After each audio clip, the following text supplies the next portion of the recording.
Assalamualaikum warahmatullahi wabarakatuh. Selamat pagi semua. Apa khabar pagi ni? Sihat ke semua? Sihat? Alhamdulillah. Tak sihat tak ada kat sini hari ni kan? Okey, baik. Kita sambung kelas kita pada pagi ni dengan bab 6 lah. Okay, bab 6 kita buka buku teks muka surat 57 ya. Okey, bab 6 ni merupakan topik bertajuk bentuk muka bumi. Okay, hari ini kita fokuskan kepada bentuk muka bumi di Malaysia, di negara kita Malaysia. Okay, siapa tahu bentuk muka bumi kita ni bentuk muka bumi di Malaysia ni ada berapa? Berapa jenis? Siapa tahu? Okey, siapa yang sebelum masuk kelas dah study dulu, dah buka buku, baca dulu? Tak ada? Okey, tak ada tak apa. Okey, cikgu terangkan. Okey, bentuk muka bumi di Malaysia ni terbahagi kepada 4. Di Malaysia ni ada 4 jenis bentuk muka bumi. Kalau nak bandingkan di dunia, satu dunia ni banyaklah bentuk muka bumi kan, tapi kita hari ni kita belajar bentuk muka bumi di negara kita Malaysia. Okey, terdapat 4 jenis bentuk muka bumi yang ada di Malaysia. Yang pertama ialah tanah tinggi. Yang kedua, tanah pamah. Yang ketiga, pinggir laut. Dan yang keempat, saliran. Okey, baik. Okey, seterusnya kita kupas secara detail kawasan tanah tinggi. Apa itu tanah tinggi? Okey, bila cikgu sebut tanah tinggi ni, apa yang bermain di fikiran korang ya? Mengenai tanah tinggi ni, siapa nak jawab? Siapa yang tahu? Okey, Mas Sarah? Gunung, betul. Gunung. Lagi? Bukit. Betul. Betul Ali, bukit. Bukit. Dia nak jawab lagi? Okey, betul lah tu. Okey. Tanah tinggi ni merujuk kepada kawasan yang tinggi. Okey, tinggi macam mana? Berapa ketinggiannya? Okey. Tanah tinggi ni dia berada pada ketinggian 180 meter dari paras laut. Ia merangkumi banjaran, gunung, bukit, dataran tinggi. Tahu tak banjaran gunung ni terbentuk melalui apa? Tahu tak? Siapa yang boleh jawab? Tak dapat. Okeylah, cikgu terangkan secara detail proses gunung ini, tanah tinggi ni terjadi melalui proses lipatan. Okey, banjaran gunung-gunung di Malaysia ni, banjaran bukit, gunung yang ada di Malaysia ni terbentuk akibat daripada proses lipatan. Okey, siapa tahu apakah banjaran di Malaysia? Banjaran ni famous lah, semua orang sebut, semua orang selalu sebut benda ni. Kan? Antara banjaran yang paling popular lah. Bila sebut banjaran ni semua orang tahu. Banjaran? Betul. Titi Wangsa. Pandai Sarah. Okey, betul. Banjaran Titi Wangsa. Okey, banjaran Titi Wangsa ni merupakan banjaran yang banjaran yang ada di Malaysia, salah satu banjaran yang ada di Malaysia, dan ia terpanjang di Asia Tenggara. Okey, banjaran Titi Wangsa ni merupakan banjaran yang orang kata berketinggian di bahagian utara ya, di paling tinggi di bahagian utara semenanjung Malaysia, membawa kepada menurun sehingga ke selatan. Okey. Kebanyakan banjaran ni terbentuk kebanyakan banjaran di Malaysia ni dia terbentuk di bahagian tengah-tengah semenanjung Malaysia. Okey, kalau utara kita tahu, selatan kita tahu, tengah-tengah ni maksudnya di Selangor, Perak, Negeri Sembilan. Maknanya kawasan ini, kawasan tengah semenanjung Malaysia ni paling banyak banjaran tanah tinggi. Ya. Okey, contohnya di banjaran di Perak, di Selangor, di Negeri Sembilan, yang membawa ke Johor semua kan. Tapi yang paling tinggi adalah di utara. Utara tu terletak di tak sama ada Perlis ke Kedah. Ya. Okey, baik.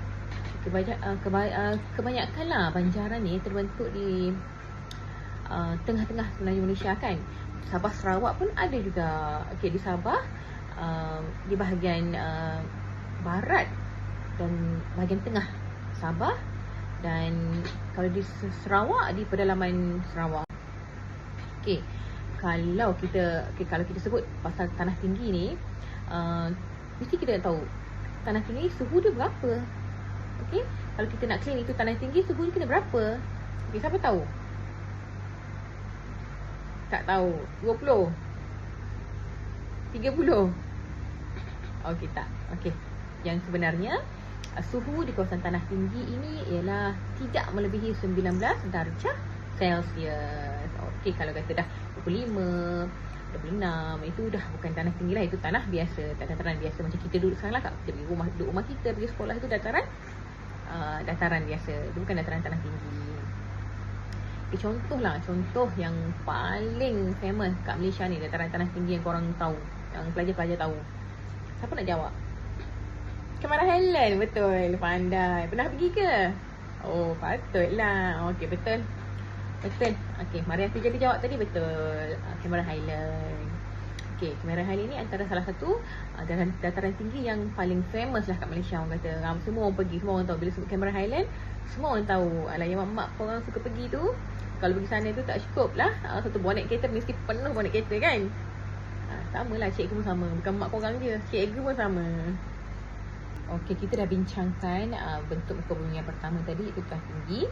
Okey, sekarang kita bincangkan pula jenis bentuk muka bumi yang kedua, iaitu tanah pamah. Pernah dengar tak tanah pamah ni? Macam pelik je kan? Kan? Okey lah, tanah apa tanah pamah ni? Siapa yang dapat huraikan? Siapa yang tahu tanah pamah ni macam mana? Ada nak jawab tak? Okey lah, macam ni. Tanah pamah ni ialah kawasan tanah rendah. Okey. Tadi kalau tanah tinggi tadi, ketinggian dia 180 meter daripada aras laut.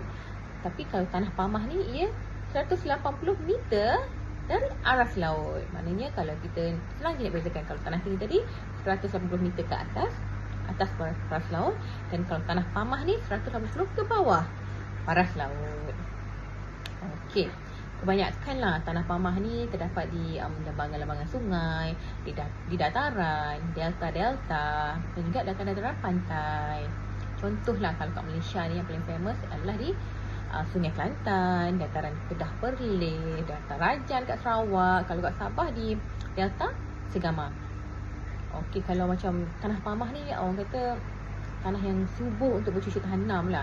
Maknanya apa-apa saja tanaman sungguh subur di kawasan-kawasan tanah pamah ni. Macam kat Kelantan tu kan, di Delta Sungai Kelantan tu kan, subur penanaman apa kat Kelantan?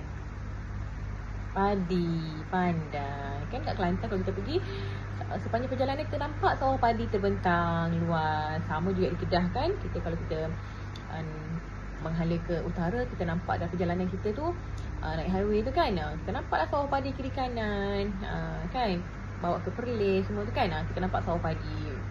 Maknanya dataran pamah ni amat subur lah untuk pertanian. Okey, macam kalau di Johor pula, kita nampak ada pertanian apa selalu yang belah Johor sana. Ada nenas kan, kelapa sawit kan.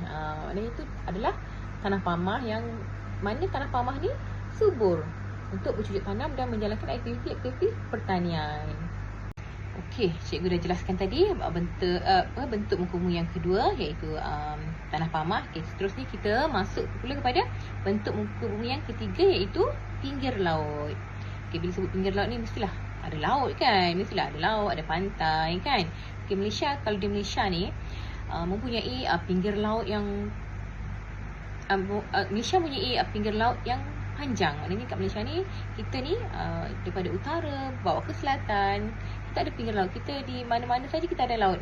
Semua negeri ada laut kan? Tak ada satu negeri pun yang kita di Malaysia ni tak ada pantai lah. Tak ada laut kan? Semua ada. Maknanya sepanjang semenanjung Malaysia, Sabah dan Sarawak, setiap negeri akan ada pinggir laut masing-masing kan? Okey, panjangnya pinggir laut yang di Malaysia ni berbawa daripada utara ke selatan sepanjang 4,800 km yang dikelilingi oleh Laut Cina Selatan. Malaysia ni laut yang terbesar yang di Malaysia adalah Laut Cina Selatan. Okey, Laut Sulu di bahagian selatan, Laut Sulawesi dan juga Selat Melaka. Alright. Seterusnya terdapat beberapa bentuk muka bumi di pinggir laut ni. Okey, dekat pinggir laut ni ada lagi bentuk muka bumi dia. Okey. Contohnya adalah seperti pulau kan. Kat laut kan.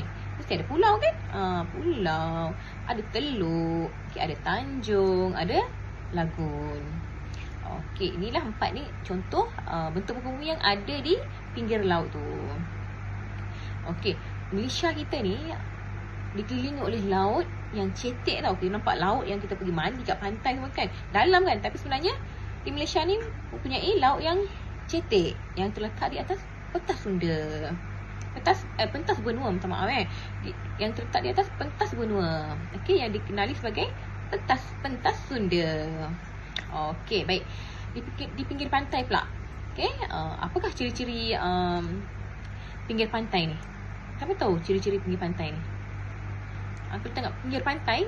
Okey, apa yang kita nampak kat pinggir pantai? Pinggir pantai, okay, antara ciri-ciri pinggir pantai ni seperti pantai lah. Ada tebing tinggi, ada pantai tebing rendah, ada teluk tadi cikgu sebut, ada teluk kan, ada gerbang laut, okay, ada batu tunggul, ada batu sisa kan. Nanti di bab akan datang kita akan jelaskan secara detail lah mengenai ciri-ciri fizikal yang ada di pinggir laut ni. Alright, itu saja.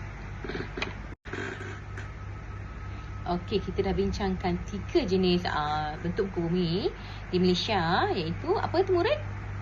Tanah tinggi, betul. Yang kedua, tanah pamah. Dan yang ketiga, pinggir laut. Dan yang keempat yang cikgu akan terangkan sekarang adalah saliran. Okey, saliran ni kalau di Malaysia ni merujuk kepada sungai ataupun tasik. Kat Malaysia ni kita tak banyak iklim kan, jadi saliran tak banyaklah sangat dekat Malaysia ni. Yang ada ialah sungai dan juga tasik. Kebanyakan sungai yang ada di Malaysia ni ia terbentuk melalui proses tadahan hujan tadi daripada tanah tinggi tadi ni. Okay, air daripada tanah tinggi yang kita belajar tadi tu, ia dia turun ke tanah pamah, mengalir ke pantai melalui saliran dan menjadi sungai kan. Okey, daripada tanah tinggi tadi tu, air tu dia membawa kepada terbentuknya sungai di kawasan tanah pamah tadi tu kan. Okey, terdapat beberapa sungai di Malaysia ni yang sungai yang terpanjang yang terpanjang kat Malaysia ni, siapa tahu? Sungai Pahang, Sungai Kelantan, Sungai Tahan. Okey, itu adalah salah satu contoh sungai yang terdapat di Malaysia ni. Kalau di Sarawak, Sungai Rajang kan. Okey, itu sungai terpanjang lah di Malaysia. Okey, seterusnya tasik. Okay, macam mana tasik terbentuk? Okey, tasik ni terbagi kepada 2 pula. Ada tasik semula jadi dan juga tasik buatan manusia. Okey, tasik semula jadi ni, kalau siapa tahu, pernah dengar tak tasik Dayang Bunting kan? Tasik Timah Tasu, tasik Kenyir, antara tasik-tasik di Malaysia. Sekarang kita akan tengok 4 jenis bentuk muka bumi yang ada di Malaysia. Pertama ialah tanah tinggi, kedua tanah pamah, ketiga pinggir laut dan terakhir sekali ialah saliran. Baiklah kawan-kawan, sekarang saya akan terangkan tentang tanah tinggi. Tanah tinggi ialah kawasan yang tingginya melebihi 180 meter dari aras laut merangkumi banjaran, gunung dan dataran tinggi. Kebanyakan banjaran terbentuk akibat daripada proses lipatan dan terdapat di bahagian tengah semenanjung Malaysia, pedalaman Sarawak dan di barat serta tengah negeri Sabah. Baiklah kawan-kawan, sekarang saya akan terangkan tentang kepentingan tanah tinggi. Mari kita lihat dari sudut pelancongan dahulu. Suhu yang nyaman dan pemandangan yang indah menjadi tarikan untuk aktiviti pelancongan. Contohnya, Bukit Bendera, Cameron Highland dan Gunung Kinabalu di Sabah. Dari sudut pertanian pula, Tanah yang subur dan suhu yang nyaman menggalakkan penanaman tanaman hawa sederhana seperti sayur-sayuran, buah-buahan dan bunga-bungaan. Contohnya, Kundasang di Sabah dan Cameron Highland di Pahang. Akhir sekali, mari kita lihat dari sudut menjana kuasa hidroelektrik. Kawasan tanah tinggi yang menerima hujan yang banyak sesuai untuk membina empangan bagi menjana kuasa hidroelektrik. Contohnya, empangan Kenyir dan empangan Baku. Okey, sekarang kita akan masuk tentang bentuk muka bumi kedua iaitu tanah pamah. Kawasan yang rendah dan ketinggian tidak melebihi 180 meter dari paras laut. Antara kawasan tanah pamah ialah lembangan sungai, dataran, delta dan dataran pantai. Contohnya, dataran Kelantan, dataran Kedah Perlis, delta Rajang dan delta Segama. Okey kawan-kawan, sekarang saya akan ceritakan tentang kepentingan tanah pamah pula. Kepentingan tanah pamah dari sudut pertempatan ialah kawasan tanah pamah di Malaysia sering menjadi tumpuan penduduk. Pertempatan banyak dibina di kawasan tanah pamah kerana tanah yang rata dan rendah. Seterusnya, kita masuk dari sudut perhubungan dan pengangkutan. Tanah pamah yang rata dan mendatar sesuai untuk pembinaan jalan kereta api dan jalan raya kerana kos pembinaan jalan yang lebih murah. Kemudian, kita akan lihat dari sudut pertanian pula. Tanah pamah juga sesuai untuk penanaman padi, getah, kelapa sawit dan nanas. Akhir sekali, kita akan lihat dari sudut perindustrian dan perdagangan. Tapak perindustrian sesuai dibina di kawasan tanah pamah kerana kos pembinaannya yang lebih rendah. Kemudian, kita akan lihat bentuk muka bumi yang ketiga iaitu pinggir laut. Ciri pinggir laut yang panjang ialah 4,800 km. Terdapat pelbagai bentuk muka bumi pinggir laut seperti pulau, teluk, tanjung, lagun, pantai, batu tunggul dan batu sisa. Malaysia dikelilingi laut cetek yang terletak atas pentas benua dikenali sebagai pentas Sunda. Seterusnya, kita akan lihat kepentingan pinggir laut. Dari sudut perikanan, penduduk yang tinggal di pinggir laut kebanyakannya bekerja sebagai nelayan. Pinggir laut Malaysia yang cetek membolehkan aktiviti perikanan dijalankan. Dari sudut pelabuhan pula, pinggir laut Malaysia yang berteluk dan terlindung daripada tiupan angin kencang sesuai dijadikan tapak pelabuhan. Dari sudut pelancongan, pantai dan pulau yang cantik dan bersih menjadi daya tarikan pelancongan tempatan dan pelancongan asing. Akhir sekali dari sudut perhubungan, pesisir pantai Malaysia kaya dengan mineral petroleum dan gas asli. Sumber ini terdapat di luar pesisir pantai Terengganu, Sabah dan Sarawak. Akhir sekali, kita akan lihat bentuk muka bumi yang keempat iaitu saliran. Saliran di Malaysia merujuk kepada sungai dan tasik. Sungai di Malaysia berpunca dari kawasan tanah tinggi. Terdapat juga tasik semula jadi dan tasik buatan manusia. Sekarang kita akan memahami tentang kepentingan saliran. Dari sudut sepadan semula jadi, sungai menjadi sepadan negeri dan sepadan antarabangsa. Dari sudut tapak bina stesen hidroelektrik, bahagian hulu sungai yang beraliran deras diempangan untuk menjana kuasa hidroelektrik. Dari sudut pengangkutan dan perhubungan, sungai menjadi penghubung antara pedalaman dan bandar. Sungai digunakan untuk mengangkut kayu balak dari kawasan pedalaman ke kilang papan dan pelabuhan. Akhir sekali, kita akan lihat dari sudut sumber protein. Sungai dan tasik membekalkan sumber ikan air tawar seperti ikan talapia, ikan jelawat dan udang galah. Okey, murid-murid. Okey, dah. Okey, pelajar-pelajar dah saksikan video yang cikgu paparkan tadi. Okey, video tadi memaparkan 4 jenis bentuk muka bumi di Malaysia. Okey, dah faham kan? Cikgu dah terangkan, cikgu dah tunjuk juga video. Kan sekarang ni kita buat aktiviti sikit, buat latihan sikit kan untuk cikgu nak menguji adakah kamu faham apa yang telah cikgu sampaikan lah pengajaran kita pada pagi ni. Adakah kamu faham? Dan cikgu ingin meminta kamu menerangkan bentuk-bentuk muka bumi di Malaysia. Okey, sekarang ni tadi di awal kelas tadi cikgu dah bagi tahu kan, kamu perlu bentuk 4 kumpulan. 4 kumpulan. Okey, dan setiap kumpulan cikgu akan bekalkan kertas putih kertas putih dan juga marker pen untuk kita buat aktiviti yang mana setiap kumpulan yang dibentuk tadi tu perlu untuk memilih salah satu daripada bentuk muka bumi di Malaysia. Okay, kumpulan 1 buat bentuk muka bumi tanah tinggi, contohnya kumpulan 2 buat tanah pamah, kumpulan 3 buat pesisir pantai, dan juga yang kumpulan keempat buat saliran. Okey, dan ketua kelas bentukkan kumpulan. Murid-murid boleh bentukkan kumpulan dan lantik seorang ketua kumpulan datang kat cikgu, ambil kertas dan juga marker pen.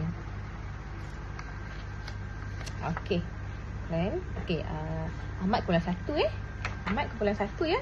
Ambil kertas dan juga marker pen kamu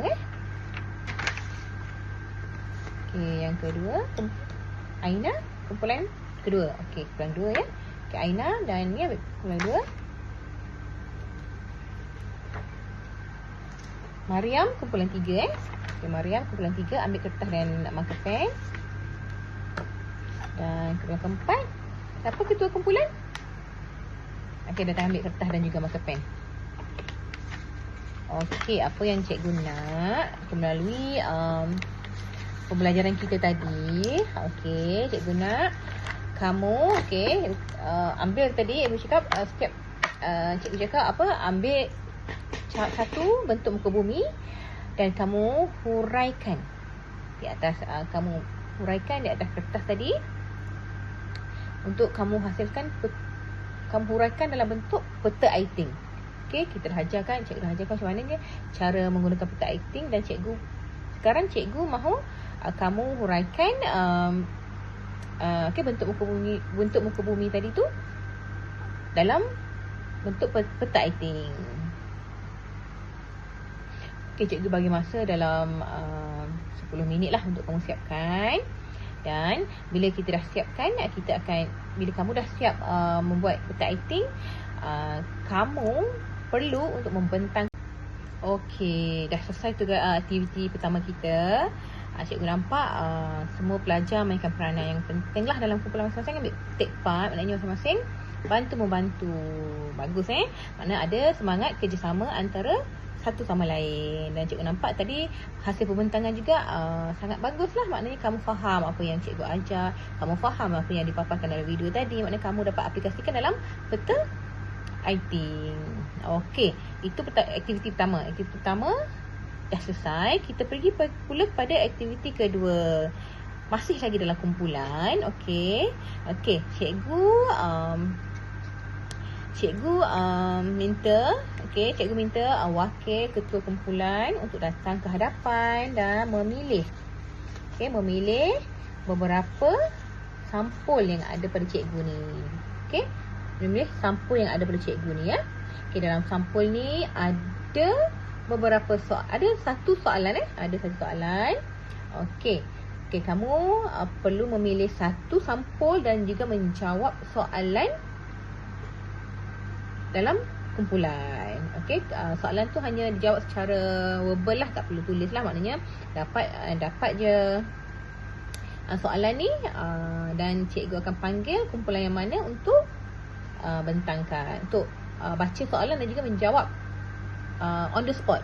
Kita dah buat tadi kan, kita dah buat, cikgu dah terangkan di awal kelas. Cikgu dah tunjukkan video. Kita dah buat aktiviti tadi. Kita buat aktiviti merangka peta aiting kan, membuat peta aiting. Dan sekarang ni adalah cikgu nak uji lagi kamu untuk menjawab secara spontan soalan-soalan yang akan kamu dapat daripada sampul ini. Kumpulan 1 datang, ambil mana satu awak nak? Siti pilih warna merah. Merah, baik. Nah, Siti. Kumpulan kedua Kamarul warna apa? Warna apa nak? Biru. Biru, suka biru ya. Kumpulan ketiga, ada 3 je lagi ni Pilih salah satu. Pink. Alah, nak pink perempuan gegar nak pink. Kumpulan terakhir, kamu boleh pilih salah satu ni je. Kuning. Baik, kuning. Baik. Okey, seterusnya, okey, masing-masing dah dapat kan kertas sampul masing-masing.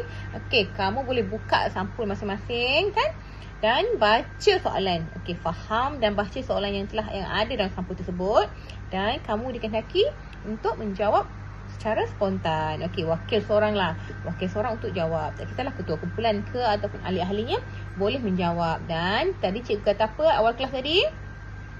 Kalau kamu dapat jawab dengan baik, okey, cikgu akan memilih kumpulan terbaik untuk menerima hadiah istimewa daripada cikgu. Kan? Suka kan? Hadiah kan? Okey. Okey, sekarang ni masing-masing masing-masing buka sampul dan juga baca soalan dan juga kalau nak jawab. Okey pelajar, okey dah selesai sudahlah kita punya aktiviti hari ni. Aktiviti pertama kita tadi kita buat letak item dalam kumpulan kan, kita dah bentang. Dan aktiviti kedua kita dah cikgu dah edarkan envelope tadi, sampul tadi. Kamu dah jawab kan soalan-soalan yang cikgu berikan dalam sampul tadi. Dan cikgu nampak pembelajaran kita pada hari ni adalah sangat berkesan lah, sebab cikgu nampak kamu semua faham apa yang cikgu sampaikan. Okey, sebelum habis kelas ni cikgu nak tanya juga ni, nak tanya juga kan, ikutlah ada yang tak faham apa yang kita belajar hari ni. Ada ke? Ada yang nak tanya cikgu apa-apa soalan mengenai topik 6 yang kita belajar hari ni, bentuk muka bumi ni? Tak ada. Ada ke? Tak ada. Belakang sana? Tak ada. Kalau tak ada maknanya kamu dah faham lah kan? Okey, baik. Kalau dah faham, cikgu pula akan tanya kamu ya. Sedia ya? Okey, cikgu nak tanya apa cikgu nampak tak ni tadi yang belum lagi menjawab soalan cikgu tadi kan. Okey, Anis. Okey Anis, cikgu nak tanya soalan. Berapa jeniskah bentuk muka bumi di Malaysia? Bagus. 4. Betul Anis. Okey, soalan kedua. Zaidi. Zaidi jangan nyorok cikgu nampak tu. Okey Zaidi, terangkan 2 jenis bentuk muka bumi di Malaysia. Okey, saliran. Betul. Satu lagi. Tanah tinggi. Betul, pandai. Okey, soalan ketiga cikgu nak tanya lagi ni. Siapa lagi ni? Sofia. Sofia, soalan ketiga cikgu. Tadi okey, sebutkan lagi 2 jenis bentuk muka bumi selain yang kawan kamu sebut tadi. Zaidi. Zaidi jangan nyorok cikgu nampak tu.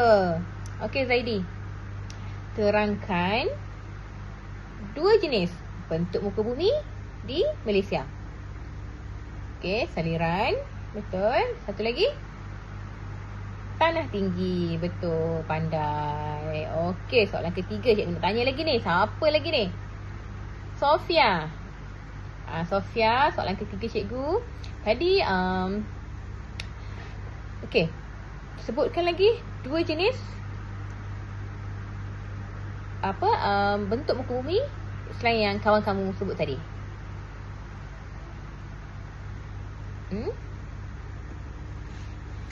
Pinggir laut dan juga tanah pama. Okey, maknanya cikgu dah tanya secara rawak ni kan, dan cikgu nampak semua dapat jawab dengan betul ni. Maknanya semua dah faham lah apa yang kita belajar hari ni kan. Okey, dan dah tinggal lagi 5 minit kelas cikgu. Apa yang cikgu dapat simpulkan hari apa yang cikgu dapat rumuskan hari ni ialah bentuk muka bumi kita di Malaysia daripada 4. Dan keempat-empat ini kita perlu tahulah, sebagai rakyat Malaysia kita perlu tahu apa bentuk muka bumi di negara kita sendiri sebelum kita pergi ataupun sebelum kita belajar bentuk muka bumi di negara-negara luar kan. Kita boleh tahulah 4 jenis, tak banyak pun kat Malaysia ni, 4 saja. Okey. Dan sebelum kelas berakhir, cikgu nak edarkan soalan pengukuhan soalan